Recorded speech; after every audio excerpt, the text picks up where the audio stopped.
How should Missouri and Boston College attack each other this weekend? Let's talk about it right now on Locked On Mizzou.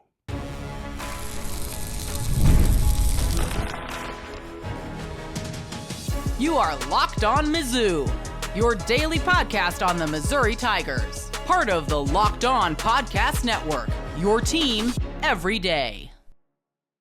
Hey, all you true sons and daughters, I'm John Miller, your Mizzou mafioso and the central scrutinizer of Missouri Tigers football and basketball. On today's program, I had one BC fan who suggested this is actually a bigger game for the Eagles than Missouri. I'll tell you what I think about that coming up later in the show. First, I want to tell you today's episode is brought to you by 5 Hour Energy. Go to 5hourenergy.com and use promo code LOCKEDONCFB to receive 20% off your order.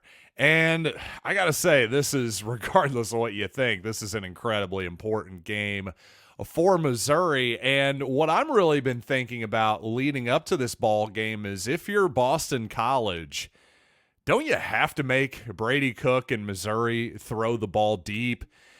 You got to challenge the short stuff. You cannot let Missouri, who, like Bill Conley said recently, old Bill C., a Mizzou guy and basically your head statistician over at ESPN.com these days, well, he had a good graphic about how Missouri's offense has performed through the first 2 weeks, and he basically said their Army through 2 weeks of the season, except without all of the option football. But statistically, their Army, in terms of just relentlessly moving the chains over and over again, but without a lot of explosive plays, basically no explosive plays through the first couple weeks of the season. I will say this, the Tigers missed some obvious deep shots in the first week. Well, in week 2, it felt more like design to me, where the Tigers weren't taking as many shots down the field for whatever reason, perhaps holding something back, or really more likely to me, based on what I was watching,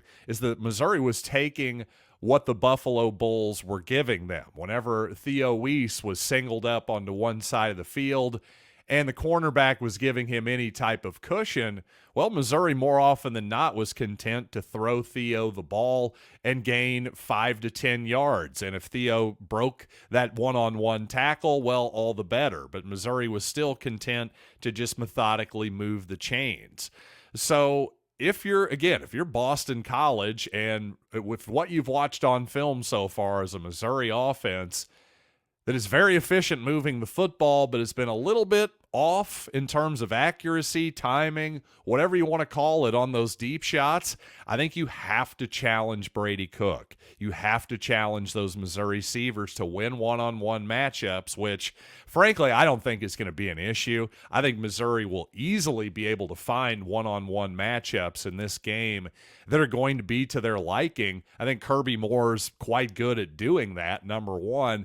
And number two, I just think Missouri's receivers, the talent there is going to be just a little bit too much for Boston College. So it's, to me, if you're an Eagles defensive coordinator, defender, I think you got to play aggressive defense and almost just hope for luck. Just hope that Brady Cook is a little bit off, and obviously hope that your front seven, your blitzers, can get to Cook and provide some pressure, because as I've pointed out in the offseason, Cook, like 95% plus of college football quarterbacks, is a different player under pressure, no doubt about that. So force Cook to throw the ball downfield. At the very least, force him to throw it into the intermediate part of the field.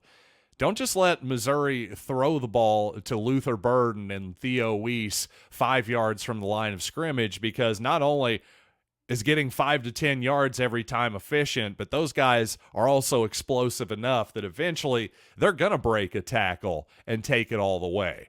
Also, I just don't think that offensively, the other side of the ball, let's talk about the other side of the ball. What's the other question to me? Well, when the Eagles have the ball, the question is, can BC pass the ball? Because it seems like they can run it, at least based on the Florida State game that I saw. But I just don't think that a one-dimensional offense is going to be able to get it done against this Missouri defense, or this Missouri offense, because the Tigers are going to score some points. The Eagles better score some points as well. If you don't get at least into the 20s, I think you have absolutely no chance. So Missouri, I think, as much as this is an interesting matchup, as much as this is a matchup of ranked teams, obviously, one of two matchups of two ranked teams other than Kansas State and Arizona, well, the reason that College Gameday didn't come to Missouri is because the Tigers are 16.5-point favorites, and probably with good reason. Florida State is simply not the team that a lot of people expected in the preseason. I think that's fairly evident at this point. And Missouri, again, through 2 weeks, say what you will about the competition, Missouri has utterly dominated its lesser competition, and that's something that good teams tend to do. So far, so good for the Tigers. The Eagles have looked impressive as well, but I just think the depth of those two teams right now is really not comparable. And when you zoom out and you look at the questions there, you look at the plans of attack that I'd be expecting from both teams in terms of defensively. How are you going to attack these offenses? What are you going to make them do? Well, I think both defenses are going to be going, hey, we're going to force you to throw the football. I just have a lot more confidence, to say the least, that Missouri is going to be able to capitalize on an aggressive Boston College defense than it is that Boston College is going to be able to capitalize on an aggressive Missouri defense. I just think the Tigers are too fundamentally sound right now to expect to be able to throw for over 200 yards against them with this particular Boston College personnel. By the way, on the ESPN College Gameday topic, I am somewhat amused when the same people who seem the most angry about College Gameday not coming to Columbia, Missouri, are also the first people to say that they hate the show. So, wait a minute, why would you want a show that you hate to come to your campus? That doesn't quite add up to me, but I do understand that the people who are disappointed Gameday didn't come.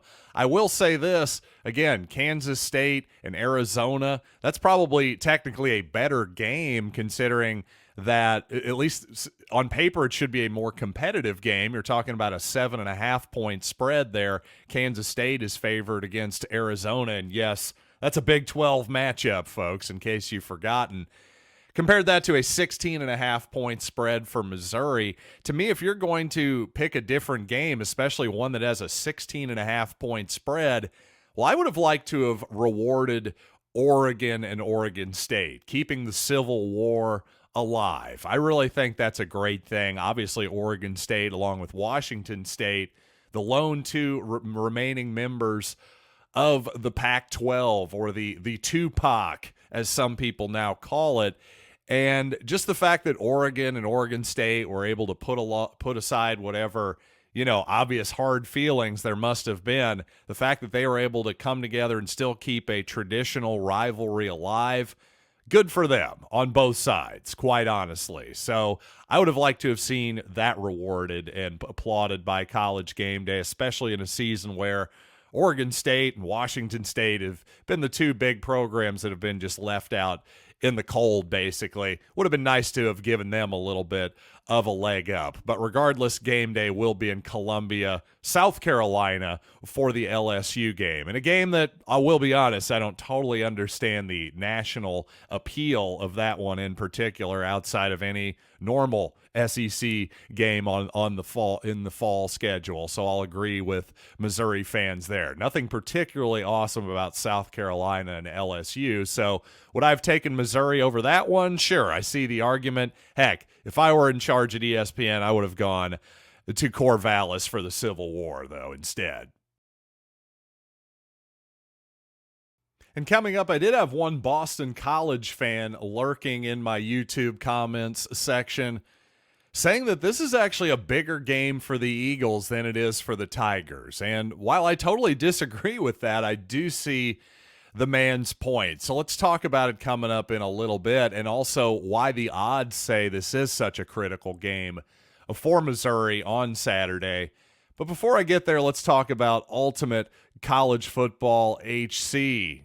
An amazing game and simulation that lets you step into the shoes of a head coach of a college football program and lead it to glory. Can you imagine actually being the head coach of the Missouri Tigers, recruiting, hiring your staff, training programs, handing out scholarships? You control every detail of the program, and it's all in your hands. Here's what I really love about the game. You're responsible for calling offensive plays. Your strategy will not only determine your wins and losses, it'll also shape the future and legacy of your program. And here's what I love. You're not tethered to a game console either, so you can do your recruiting on the go when you've got a quick moment or two. It's a great time killer. Ultimate College Football HC is completely free, has no ads, and is 100% playable offline. You can play on the go as you want and when you want. And, of course, we have a special offer for Locked On Mizzou fans. Use the promo code LOCKEDONCFB, all caps, inside the game store to receive a free boost to your program. Make sure to take advantage of this perk, as it will get your program off to a great start. Download the game. Just visit ultimate-cfb.com. That's ultimate-cfb.com, or look it up in the app stores. That's Ultimate College Football HC. Begin your coaching legacy today. Well, the Boston College game is officially sold out, and as far as reserve tickets go anyway, I don't know if there'll be more general admission tickets released at some point for some of these games later in the season, but it sure appears like everything except the Arkansas game right now is sold out. So that'll be it in terms of attendance updates for the rest of the season. Just expect to see a full house for the rest of the year at Memorial Stadium. And, well, the reason you're seeing full houses right now, a great season in 2023. On top of it, I'd say as much, if not the most anticipated season in Missouri history. It's as anticipated as any season in Missouri history. Although, according to Matt Hugo, a Boston College fan who's been lurking in the old YouTube comments, he says a win for BC matters more for our school than a loss would for Mizzou. And I get Matt's point. I really do, because Boston College, as he says, post Matt Ryan circa 2008, it's been a tough ride for a once proud program. The program of Doug Flutie, a program that's had some memorable moments, but recent years, it's been a tough go. So a win would be huge for Boston College. I totally understand that. I'm not even trying to diminish what that win would mean for Boston College. I'm just simply saying I don't think Matt totally understands how big this season is for Missouri. This season in particular, because Missouri has, to borrow a poker analogy, pushed all of its chips into the middle of the table. The Tigers are all in on this football season, especially in terms of dollars and cents, NIL money, giving Coach Drinkwitz a major extension, the North End Zone complex. The fans have bought in, obviously, with the season tickets and single game tickets that are now sold out and all of that good stuff. The thing is, though, Missouri fans, well, we can be a little bit fickle as a collective. The fans on the margins, well, when losses pile up a little bit, those fans that are on the fence tend to jump off the fence and go find something else to do, often deer hunting. But seriously, Missouri, for this particular season, it's not just about, hey, 2024. If Missouri can make the college football playoff, that'd be fabulous, wouldn't it? We'd create a lot of memories. But the point is, if we do that, I think you can create even bigger memories in the future. Actually, you know what? I'm wearing this Paramount Studios t-shirt right now. Let me make a film analogy here. It's almost if you're a young hotshot director or something like that say, got a big budget, a significant budget from a major studio like Paramount. Well, if you go out there and knock it out of the park on your first movie, guess what? They're going to keep giving you a lot more shots after that. They're going to keep giving you those big budgets in the future, especially on that next film, the second one. Heck, they're going to be like, oh, great, let's give you an even bigger budget. Go make a sequel. It'll be awesome.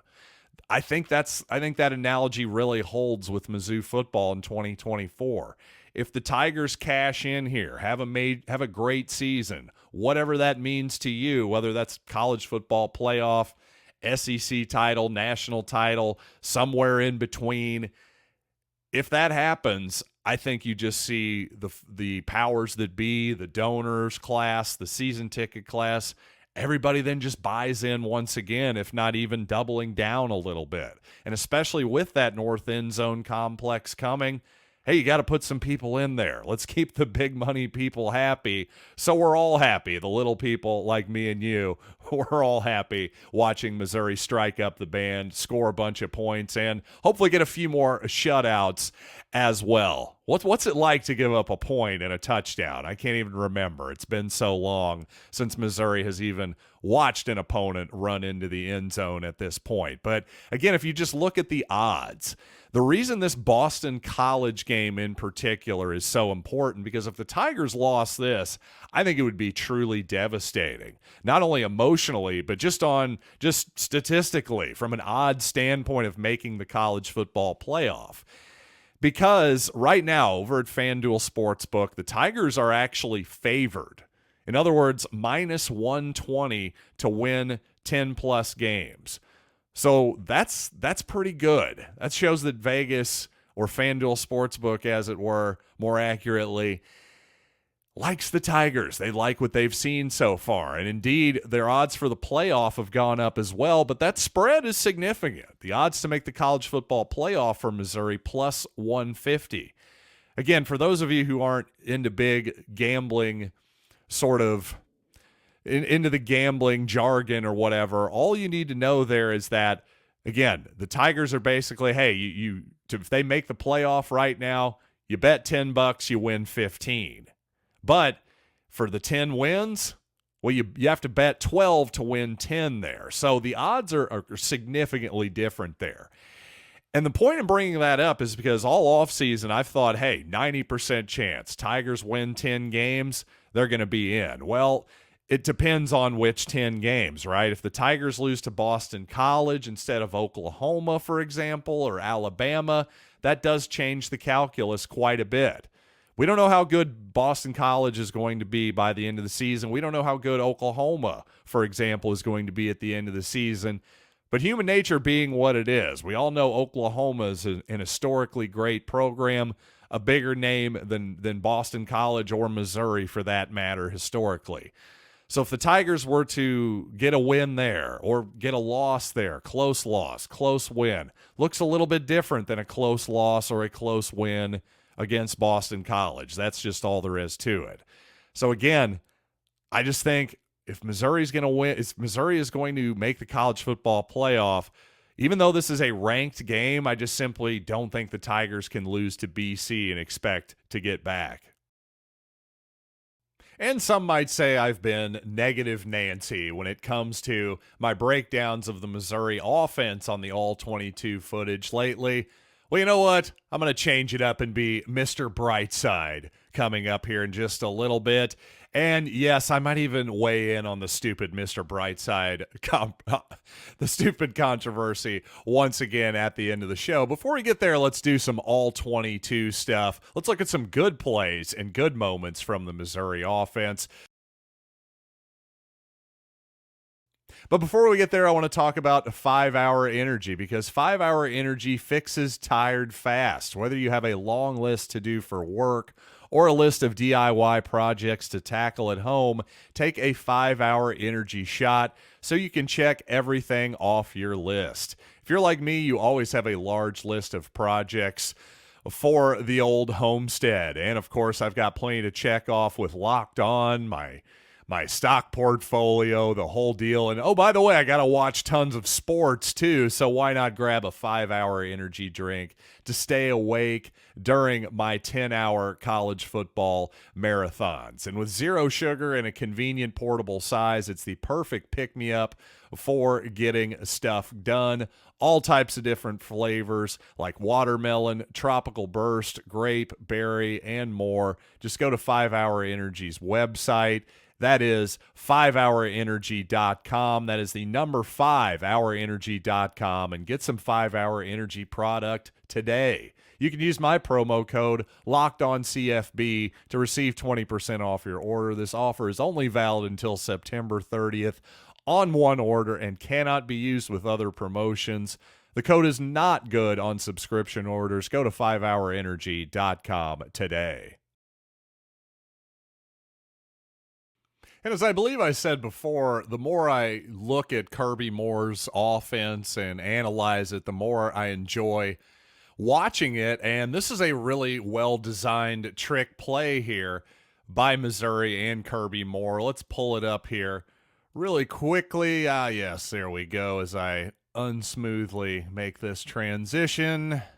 There we go.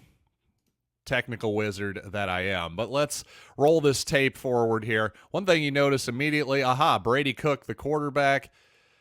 It's now a wildcat-looking play. He runs into the slot here and lines up as a receiver. Now, usually in these wildcat direct snap to the running back type of plays, the quarterback lines up on the outside because they don't want him to be a receiving threat for the most part. But you still force a guy outside to the boundary to have to cover him anyway, even though he isn't a receiving threat. But what happens here as we roll forward, he's not a receiving threat, but he is a running/passing threat. He comes back into the backfield. Nate Noel fakes the pitch to Brady. And look at what happens on the backside, the right side of your screen. That actually takes 2, if not 3 defenders. In fact, 3 bold defenders are going to that side with Brady Cook.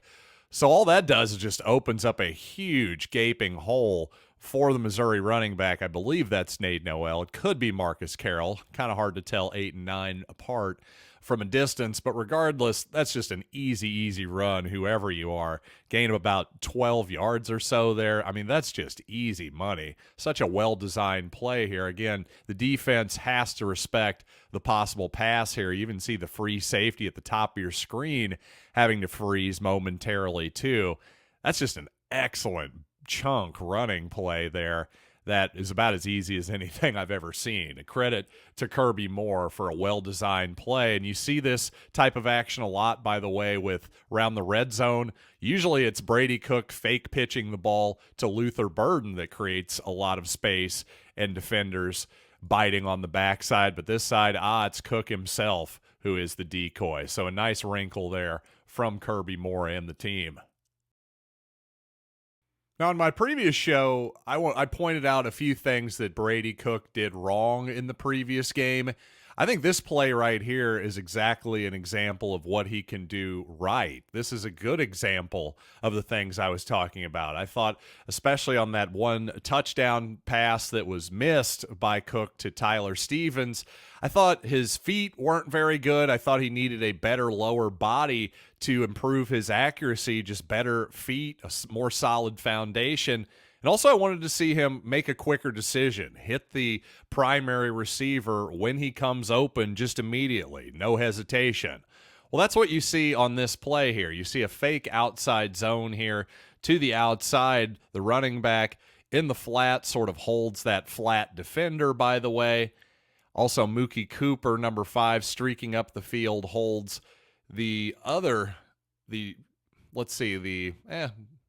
just the deep defender there, let's call him. So 2 guys are held there, so that leaves Theo Wease, the great Missouri receiver, one-on-one matched up with number 52, a linebacker here. Good luck. He's already dead as soon as he turns his back here. There's no chance. So, and again, a good, accurate throw here by Cook. Watch what he does. 1, 2, 3, step, plant, throw. Notice he throws off of his front foot here. On that throw I showed you yesterday, he was leaning back, and as Eli Drinkwitz said in the previous game, trying to celebrate the touchdown before he gets there. Well, when Brady Cook throws off his front foot, look at the accuracy. A good ball over the flat defender's head, by the way. Easy catch for Theo Wease. Runs a little bit after the catch. Nearly gets into the end zone. Tigers get an easy touchdown after that. So another well-designed play here by Kirby Moore. But most importantly here, I just want to point out, this is the version of Brady Cook I want to see. The guy who sees it, makes a quick decision, decisive, and throws with his weight on his front foot, not his back foot, because not only is that a more powerful throw, it's a more accurate throw too. That's what Brady Cook needs to focus on, to me, for the rest of the season fundamentally. And very quickly, since I was Mr. Brightside in that previous segment, during the Mr. Brightside FKU thing, I gotta say, I normally don't sing the explicit part of that song. In fact, I've never sang the explicit part of that song until this past Saturday, because I did it honestly as a form of protest. The Beat KU voiceover that they're trying to beat the crowd over the head with is just a little bit too stupid for me. I can't take it. I have to make fun of it. I'm now going to be the loud, explicit guy in the stands just to make a point here. I'm not even really into the Mr. Brightside thing from my perspective. Hey, people are into it. Good. Chant the FKU. I don't care. I just feel like, as a 41-year-old man with 2 daughters, should I be really doing that at this point in my life? I'm a semi-Columbia local celebrity here. Come on. I need to be on my best behavior in public, right? Well, again, I just couldn't take it anymore on Saturday. So as long as we're going to keep this Beat KU thing, if they're going to keep beating us over the head with it, well, you know what? I think I'm going to get explicit as my form of protest. So I've definitely done a 180 on Mr. Brightside since this offseason. But regardless, I want to hear your opinions on everything. Not so much Mr. Brightside, honestly, but I do want to hear your opinions on everything Mizzou football, the BC game, how you're feeling about Brady Cook, the Mizzou offense, defense. Hey, what's your predictions for the season? Let me know in the comments on social media at lockedonmizzou.com, or shoot me an email, lockedonmizzou@gmail.com. So until next time, and very soon, I'm going to be talking to AJ Black of Locked On BC, so look forward to that very soon, right here on Locked On Mizzou.